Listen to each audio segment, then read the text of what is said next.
are the children of St. Helena on their annual march through the streets of Jamestown in this tiny South Atlantic island.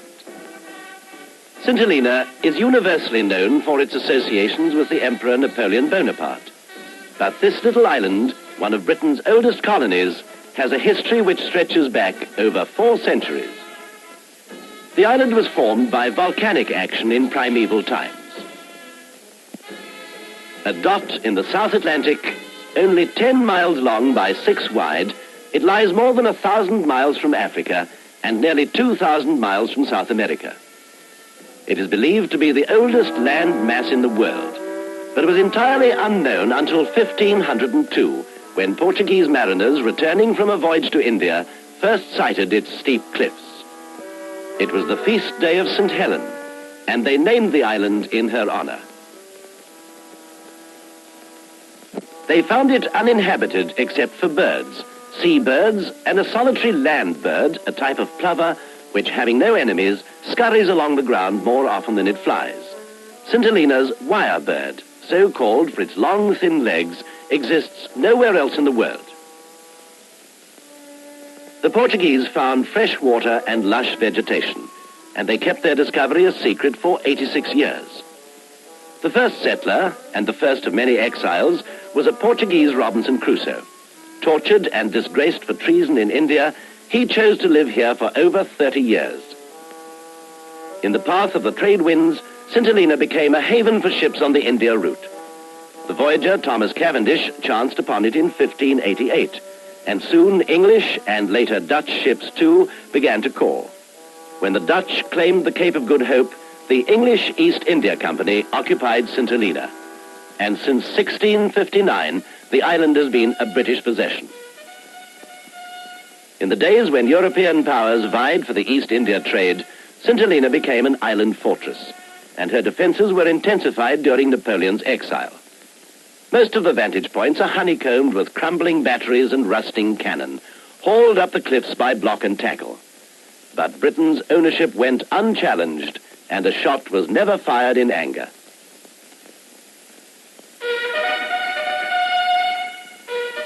For nearly 200 years, the East India Company held the island, which prospered from the presence of soldiers of the garrison and sailors from passing ships. Over 1,000 ships a year used to drop anchor in the safe roadstead of James Bay. Safe, except when the great rollers came up, sometimes to dash sailing ships to pieces. Today, only a few ships call, for with the advent of steam and the opening of the Suez Canal, the island's importance declined. Vessels anchor off Jamestown, which lies at the bottom of a narrow valley between towering cliffs.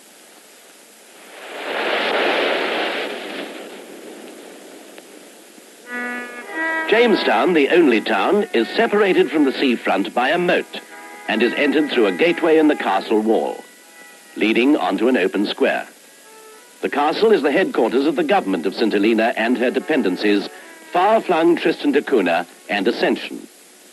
Also facing onto the square is St. James's Church, the oldest in the island, which stands on the site where the Portuguese discoverers once built their chapel.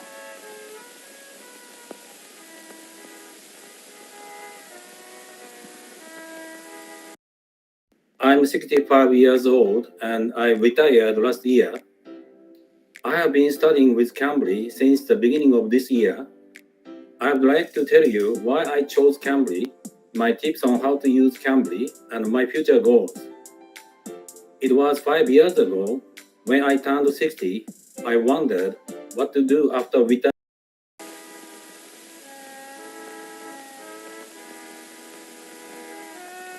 There is an air of old-world charm. Jamestown is unique. Here, in the middle of a vast ocean, is a Georgian village in a tropical setting. Hardly more than 1 street wide, slow and unhurried.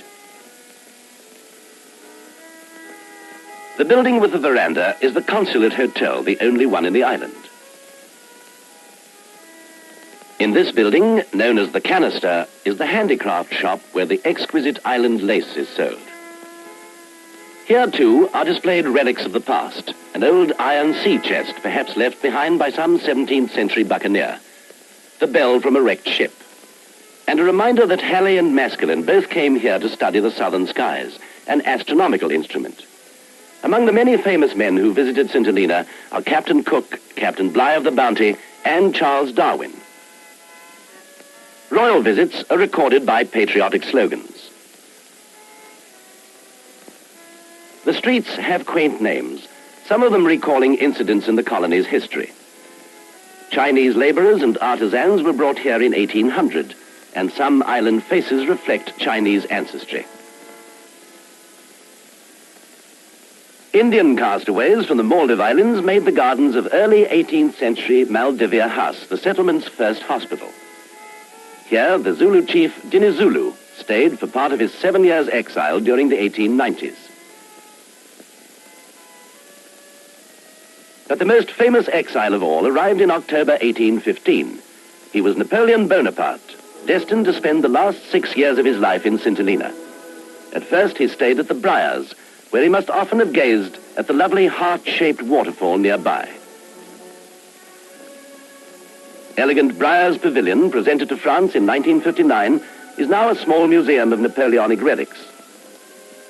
After 7 weeks, the prisoner was moved to Longwood, his last home. This house, on a high windswept plateau in a tiny South Atlantic island, became the center of world attention.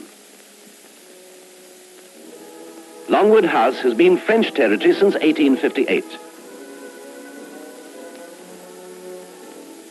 The famous captive caused his garden paths to be sunk into the lawn to shield him from the gaze of ever-present sentries.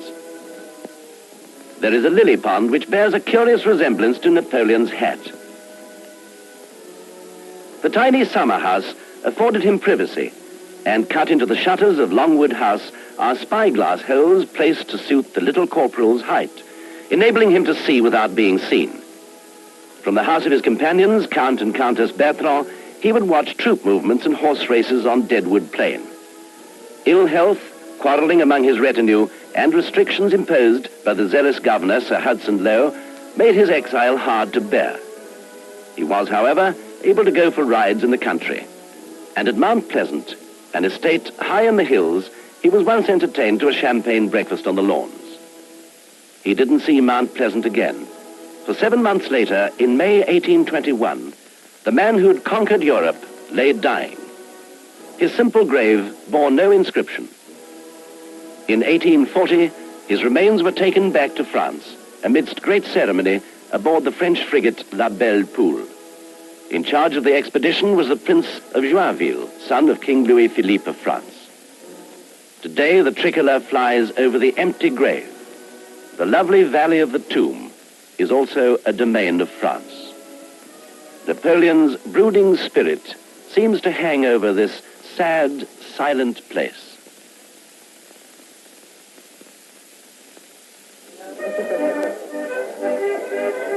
Jamestown comes to life on Saturdays, for Saturday is market day, and a big day for the shops and for the country people who've been wending their way through the hills since long before dawn, their donkeys laden with produce for the market. Donkeys provide essential transport in this mountainous island, where many places can only be reached on foot. Until 1929, motor cars were not allowed, and the island's first car, a baby Austin, is still in use. In spite of an ideal climate, fruit is difficult to grow, although there are bananas, mangoes, and other tropical fruits, and delicious little island plums.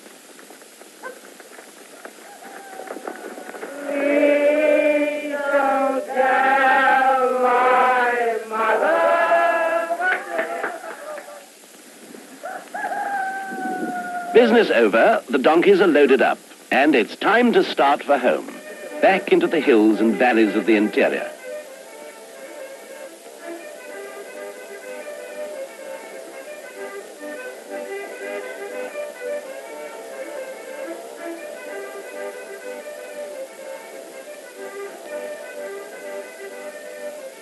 Out of Jamestown's deep ravine lead 2 narrow switchback roads, Side Path and Ladder Hill Road. Carved into the cliffside, both are single width and a supreme test for backseat drivers. But accidents are almost unknown on St. Helena's 75 miles of winding, twisting roads, which call for low speeds and courteous driving. Ladder Hill takes its name from the famous Jacob's Ladder, built by the Royal Engineers in 1828 as a direct, if rather alarming, link between the fort on the cliffs and the town below. 699 almost vertical steps and the longest staircase in the world.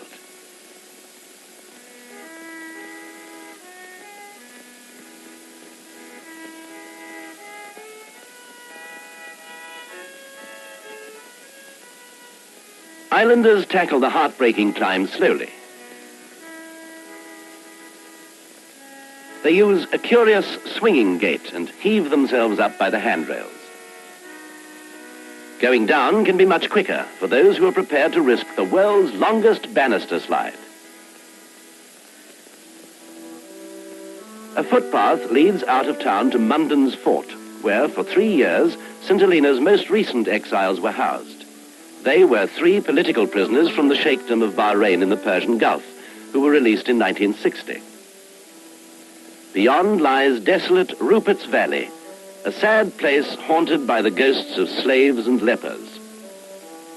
During the South African War, 6,000 Boer prisoners were held captive in St. Helena, and a condensing plant, now abandoned, supplied them with fresh water. At Rupert's Bay, the submarine cable comes ashore. St. Helena's linked with the outside world. Through this important cable station flows the world's communications. London and Cape Town are seconds apart.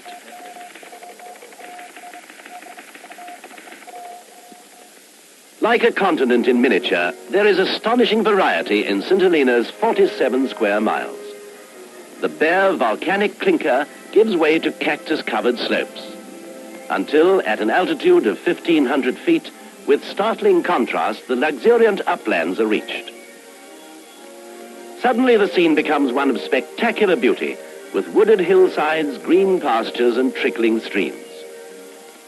Many views remind the visitor of England, like Hutt's Gate Store, once an inn frequented by Napoleon's guards. However, a glance at the map shows that only a third of the island is green. Soft rain falls over the interior highlands, for the southeast trade winds bring the mists that constantly swirl round the highest slopes. To the south lies the district of Sandy Bay, part of a huge sunken crater. Rising out of the ancient crater are the weird volcanic pillars known as Lot and Lot's wife. A dense tangle of indigenous vegetation clothes the highest peaks, Acton and Diana, which soar nearly 3,000 feet above the sea. In spite of this pastoral setting, agriculture presents a problem, since there is so little arable land. Meat is scarce, and most foodstuffs have to be imported. But the government is doing its best to improve and increase the stock, so that the colony may become more self-sufficient. St. Helena produces excellent coffee, but not in sufficient quantities for export. Erosion has been aggravated by the onslaughts of hundreds of goats, descendants of a few brought by the Portuguese. Throughout the years, these greedy animals have eaten most of the shore vegetation. But today, their numbers have been drastically reduced, and all survivors must be tethered.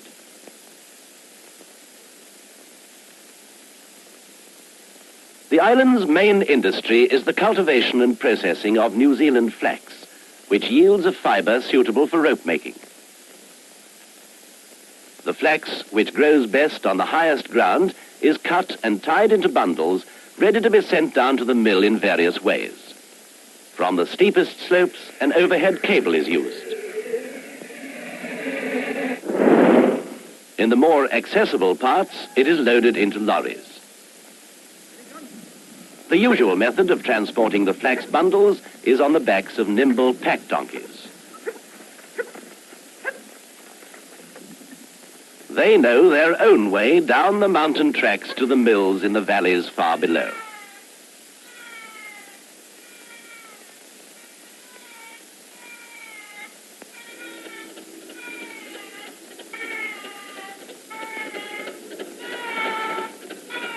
Machines remove the green pulp and the stripped fibre is then washed to remove acid. The dripping hanks of fibre are now loaded onto lumbering bullock carts and hauled through winding lanes to the drying fields.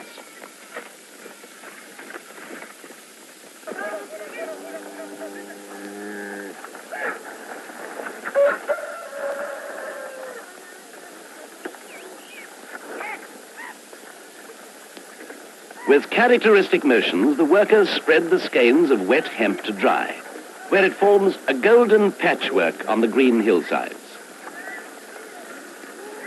When dry, the fibre is collected. Dust and tow will be removed before it is baled for export, mainly to Britain and South Africa. The flax industry was successfully established early in this century to bolster the island's economy, which was dealt a severe blow by the removal of the entire military garrison. A certain amount of rope and twine is made in the island for export and for local needs. It is an interesting fact that the British General Post Office uses St. Helena twine.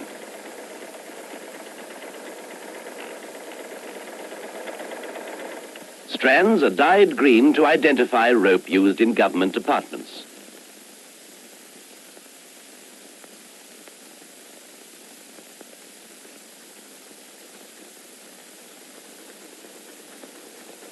The making of rope is one of man's oldest crafts, and St. Helena's rope walk differs only from those of ancient times in having a winding engine.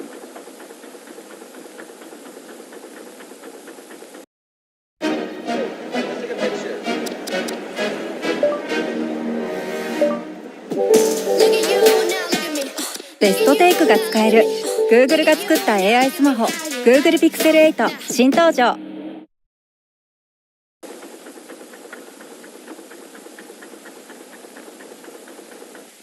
A termite-ridden tree trunk reveals the curse of St. Helena, the white ant. Woodwork is turned to dust by the invisible enemy, and some buildings are mere shells. It was a sad day for the island when the infested timbers of a slave ship were used on shore. Constant repairs are necessary, and only a few imported hardwoods are immune.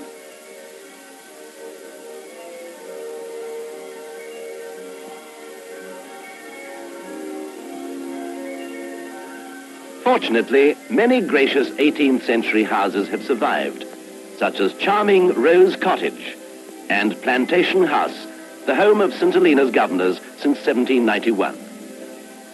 In the garden of Plantation House lives the oldest inhabitant, Jonathan, a giant tortoise who may be as much as 150 years old. But he never met Napoleon, who died long before Jonathan was brought from the far-off Indian Ocean. St. Helena's only reptiles are lizards. There are no snakes. This little tortoise was brought from Cape Town by Sam Quinn, the cobbler, who served for many years in the Royal Navy. Like Sam, many islanders leave to seek their fortunes abroad, but someday they usually return to their peaceful home. In Cambrian House lives the grand old lady of St. Helena, Miss Pritchard, whose ancestors came here in 1666 after the Great Fire of London. The colony's 4,500 inhabitants speak only English and lead a typically English way of life. Their proficiency as marksmen is possibly a relic of garrison days.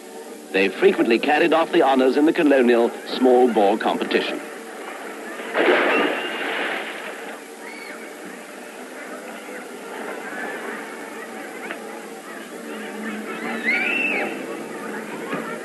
Young St. Helenians enjoy simple pleasures. These children have never seen a train, an aeroplane, a city street, tall buildings. But at school they learn about the wonders of the outside world. One day many of them will leave to find work in England, and there are jobs for the young men at the American missile tracking base 700 miles away in Ascension Island. There are 12 schools in all, and from this one, at the top of the ladder, it's a quick trip home to Jamestown. The teenagers keep up with the times, thanks to the radio and the local cinema.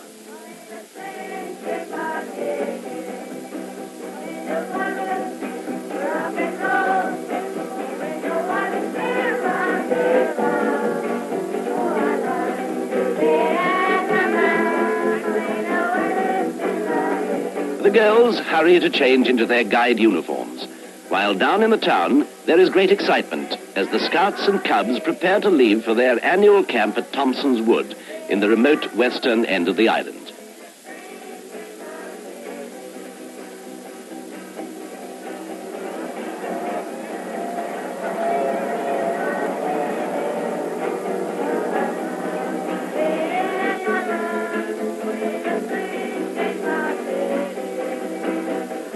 Tradition lingers on in St. Helena. The colourful signs of the friendly benefit societies catch the eye. These societies protect the islander in times of sickness and unemployment. Members of the Working Men's Christian Association gather for their annual parade while the band warms up.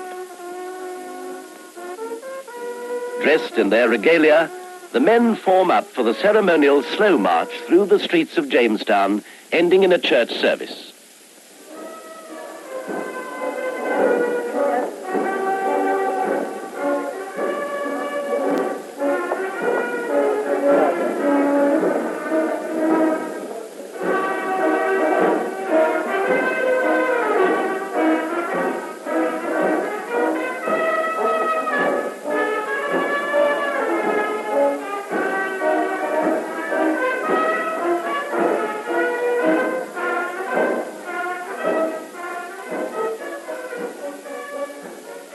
St. Helenians are religious people. The majority are Anglicans, but most Christian denominations are represented, and there are 13 churches in all. This is the Cathedral of St. Paul. In Jamestown, there is a Catholic church, and in the churchyard of St. James, old tombstones tell of the island's role as a welcome place of call in the days of long, hard sailing voyages.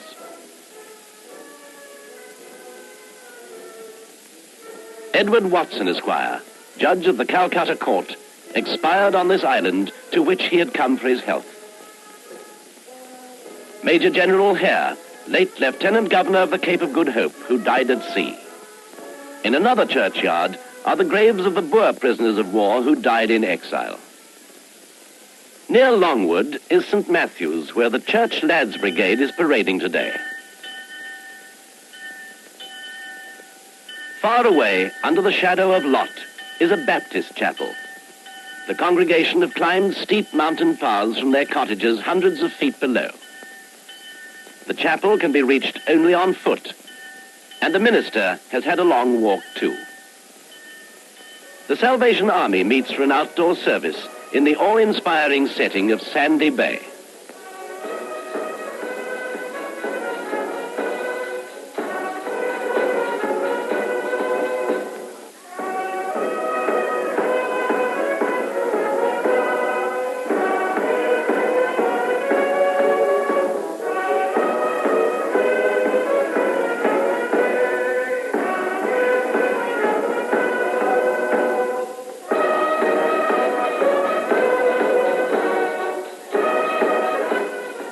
Only from a boat can the forbidding nature of the coast be seen. Jagged cliffs, no beaches, and very few landing places. The landmarks have attractive names. Speary Island, Wild Ram Hill, Horse Pasture Point, Egg Island, home of thousands of seabirds.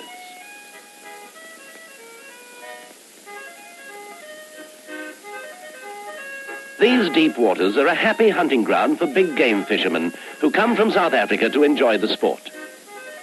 There are sailfish, barracuda, marlin, sharks, of course, and countless smaller varieties, some found nowhere else. But the main catch is tunny. A mackerel attached to a pole is dragged back and forth on the surface to attract the big fish, a local custom known as teasing.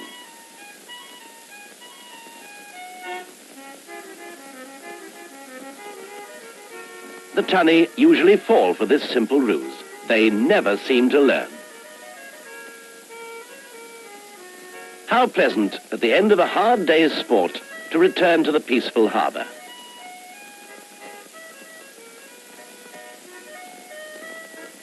The fish are attached to a line and dropped overboard to be hauled ashore by willing hands and hung up for weighing. Today's catch includes a 250-pounder caught by a boatman on a hand line. Fortunately, sharks don't venture inshore, so it's quite safe to cool off in the deep tropical waters round the wharf. But the day's fishing isn't over for everyone. At sundown, the islanders row out to set the lobster pots.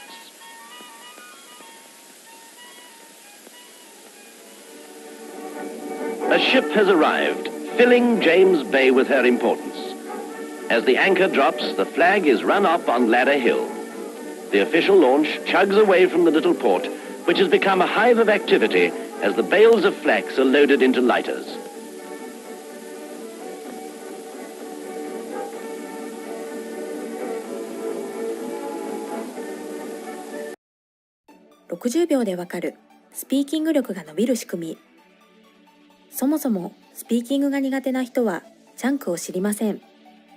チャンクとは2から8語からなる意味の塊。例えば I need you to work on the sales forecast. この文のチャンクは I need you to work on the sales forecast。 ここでネイティブの話し方。とりあえず頭から話し始めて次々に補足をしていきます。だから早い。そして話せない人の頭の中は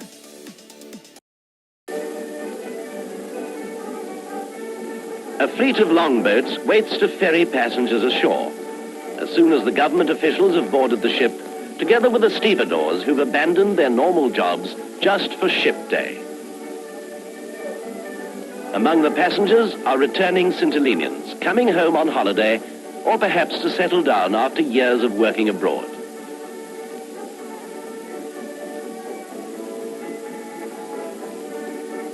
Jumping from bobbing boat to slippery steps is a hazard for the visitors.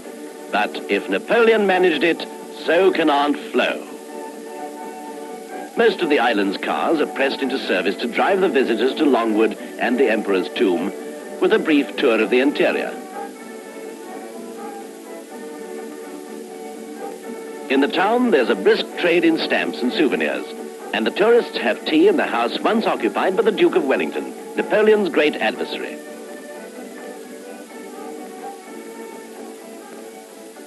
Back on the ship, the serious business of offloading the vital supplies is in full swing. Also, the loading of the colony's equally vital export.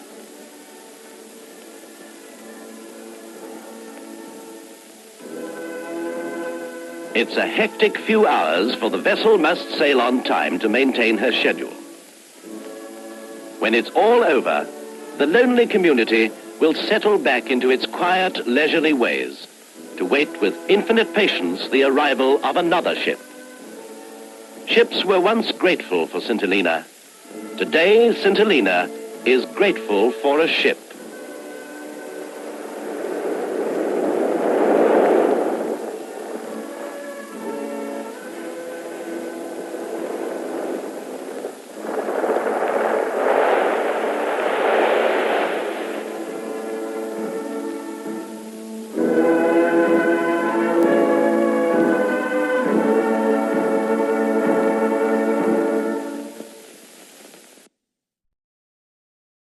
たとえあなたが今40歳でも、30年後には自立できない介護を必要とする生活を送っている可能性があります。その根拠をお話しします。今、ある健康障害が懸念されています。それは、フレイル。フレイルは筋力や認知機能などが落ち、要介護になる前段階の状態で、つまりは危険な状態です。せっかくワクチンを接種しても、コロナではなくこのフレイルが招く健康障害によって亡くなる高齢者の方もいます。24,000人の65歳以上の在宅高齢者を対象とした調査では、20から 25% がフレイルで、65歳時点ですでにフレイルになっている人は、その後早い段階で要介護レベルへと進行していく傾向が高く、フレイルがある人の場合、次の3年間で健康障害が起こる可能性が、転倒の発生は 1.3 倍、移動能力の悪化は 1.5 倍、ADL 悪化2倍、初回入院 1.3 倍も高いというデータが出ています。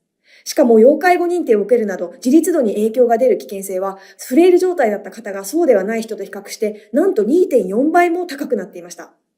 そして恐ろしいことに、1965年から50年以上継続して行われた調査の対象者のうち75歳前後の男性約2300名のデータを抽出し、普通型、肥満型、痩せ型、痩せ型肥満の4つのグループに分け、死亡リスクの関係について24年間かけて分析した調査では、仮説では死亡リスクが最も高いのは痩せ型肥満でしたが、驚くべきことに平均寿命が最も短かったのは痩せ型のグループで、さらに普通型と肥満型は寿命自体にはさほど差もありませんでした。ここで言う痩せは、加齢とともに筋肉が減少した状態ですので、つまり寿命に影響を与えているのは肥満やメタボよりも、むしろ筋力不足だったのです。では、この筋力不足はいつから起きるのでしょうか。実は30歳頃を境に減少に転じます。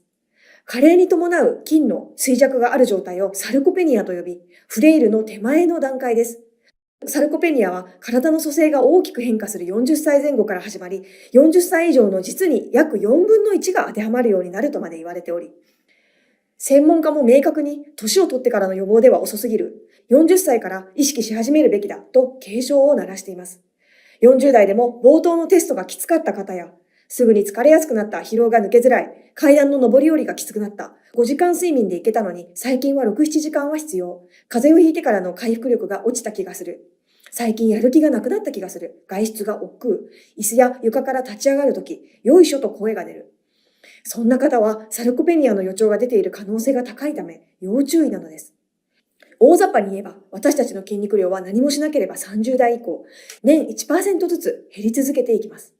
そして筋肉の減少は死にまで直結するのです。この進行を少しでも食い止める方法はないのでしょうか。今からではもう遅いのでしょうか。希望はないのでしょうか。実はその答えをある人物が私たちに教えてくれました。そしてやや地道ではあるものの生涯にわたり効果を発揮し続けてくれる最も確実な方法を教えてくれました。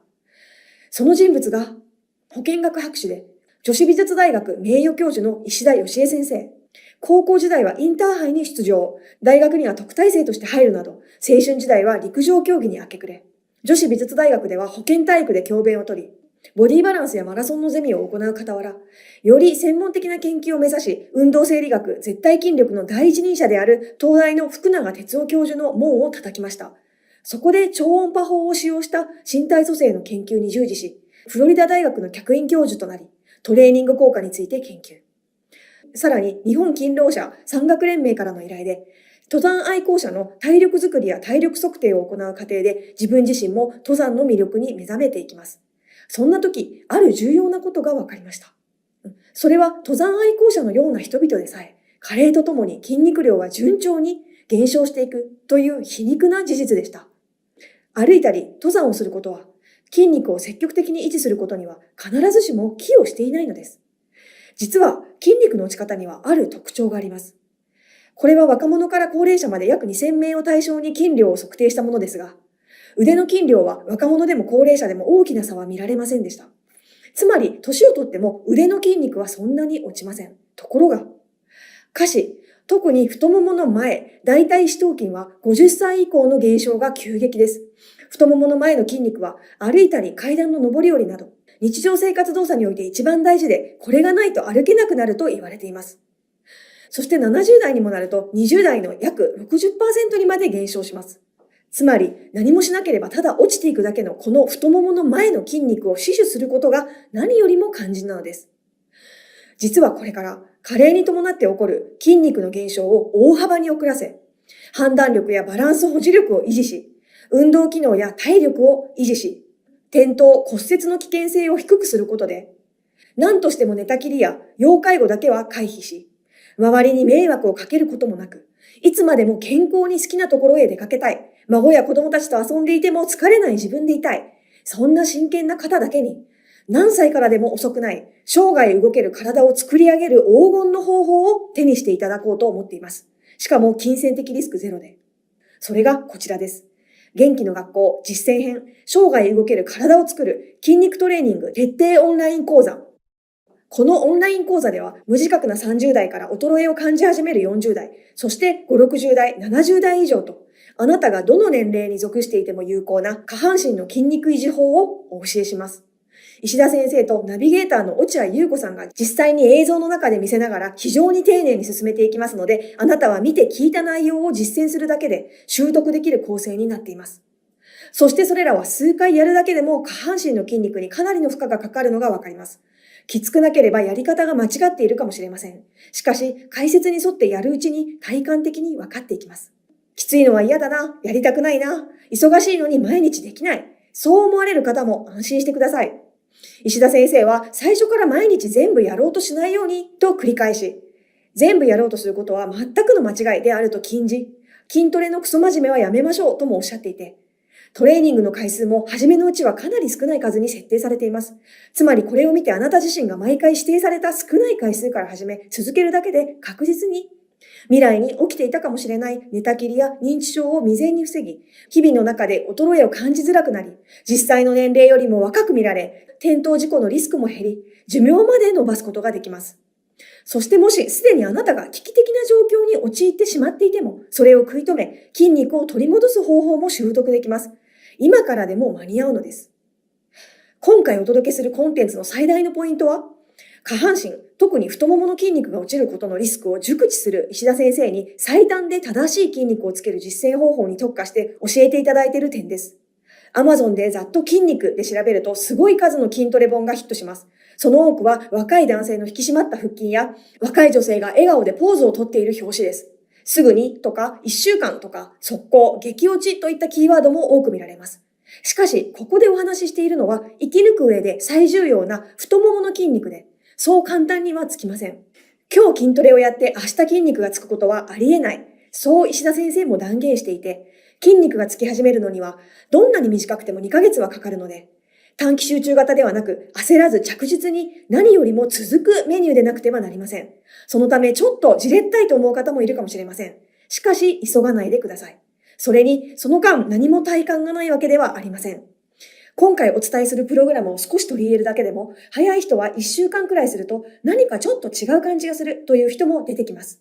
歩くのが速くなったような気がしたり、両足で普通に立ってみたときに、足の裏で大地をぐっと押して立ち、シャキッと姿勢も良くなっている。そんな感覚がつかめるかもしれません。しかし、1週間で何も感覚を得られなくても何も心配はありません。しつこいようですが、このプロジェクトは時間がかかることを肝に銘じてください。人生100年時代を豊かに生き抜くために必要な筋肉が本当につき始めるのは、どんなに早くても体感するのに30日、2、3ヶ月はかかることを肝に銘じ、手っ取り早く結果を得ようとしないでください。先生の指導や解説に沿って焦らず少しずつ続けます。そうこうするうちに徐々にお腹が内側にキュッと引き締められていることが実感できたり、太ももの筋肉が少し引き締まっていることが分かったり、姿勢が変わっていることに気づいたり、周りの方が姿勢の違いに気づいてくれる可能性もあります。体はあなたの呼びかけに必ず応えてくれます。安心して焦らずに続けてください。実際にこの筋肉が維持できている高齢者の方々は本当にパワフルです。シャキシャキ早く歩いて、旅行もバリバリ行き、表情も姿勢も若々しさも全てが違います。デメリットは一つもありません。動画は全4回です。ナビゲーターを務める落合優子さんが石田先生に質問をしながら、第1回では集中的に座学で筋肉をただ失い続けることがいかに危険かについてベーシックな知識を学びます。次に第2回ではそれぞれのトレーニングの丁寧な解説に沿って見よう見まねでやってみてください。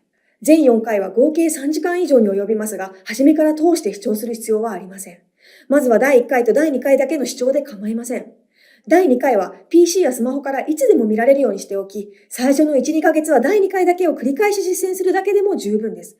2ヶ月ほどしてだいぶ慣れてきたら、第3回や第4回で解説しているさらなるレベルアップの筋トレやリズムに合わせてトレーニングできる動画の活用もおすすめです。より詳しく内容を紹介します。